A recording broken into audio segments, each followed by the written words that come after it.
একসময় দেশের বিনোদন অঙ্গনে ছিল সরব ব্যস্ততা। সিনেমা, নাটক কিংবা সঙ্গীত প্রতিটি মাধ্যমেই ছিল নতুন কাজের ছড়াছড়ি। তবে এখন সেই চিত্র অনেকটাই বদলে গেছে। দেশের ছবি জঙ্গন এখন পার করছে কঠিন সময়। শিল্পে গতি ফেরার প্রত্যাশা থাকলেও বাস্তবে তার প্রতিফলন দেখা যায়নি। নতুন চলচ্চিত্র নির্মাণের ঘোষণাও কমে এসেছে।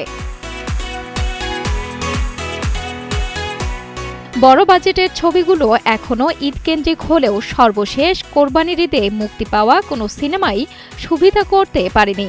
শুধু তাই নয়, তারকা নির্ভর চলচ্চিত্রেও মিলছে না সাফল্য।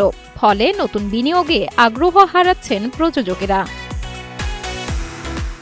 একমাত্র স্মার্ট সিটি বসুন্ধরা, আধুনিকতায় এক ধাপ এগিয়ে। একই সংকট নাটক অঙ্গনেও। বাজেট বাড়লেও অধিকাংশ নাটক থেকেই বিনিয়োগের অর্থ ফেরত আসছে না। ফলে বড় আয়োজনের নাটক নির্মাণ কমে গেছে।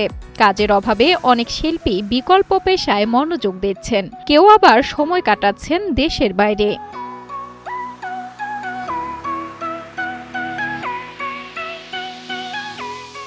সবচেয়ে বেশি সংকটে রয়েছে সঙ্গীতাঙ্গন।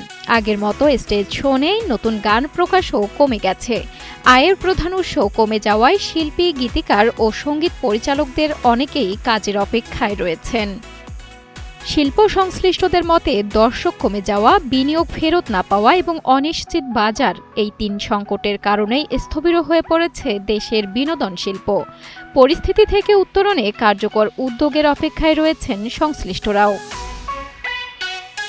সঞ্জনা সাথী, কালের কণ্ঠ।